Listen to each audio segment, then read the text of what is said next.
Kaçan erkekке din gelse, din koroodun içinde ele жүрө берет, сыртта эле. Бирок качан аял динге келсе, senin kazan ayağına çeyin din giredi. Kazan ayağına çeyin. Үйүңүн içine din oşonda giredi.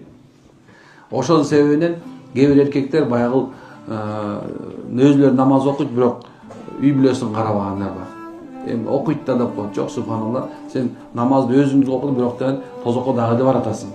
Анткени себеп Алла Таала өзүңөрдү жана өз үй бүлөңөрдү алоолдон, күйүптөн, оттон сактагыла деп эркектерге өкүм кылган. Erkek үйүндө баласын Куран окуганды билбесе, намаз окуганды билбесе, динди түшүнбөсө, эркек киши жооп берет. Эркек жооп берет, аял жооп бербейт. Ал эми жанакы эркектерге келесі болуп, аялдар иманды болуп жүргөн үй бүлөгө субханалла көз артса эле болот. Эй, сен өзүң кыла берчи, мен кылбайм.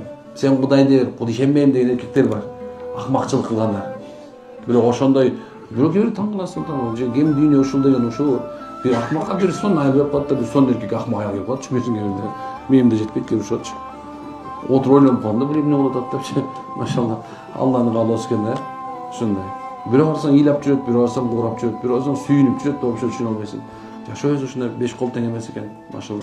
5 bandı tegemez.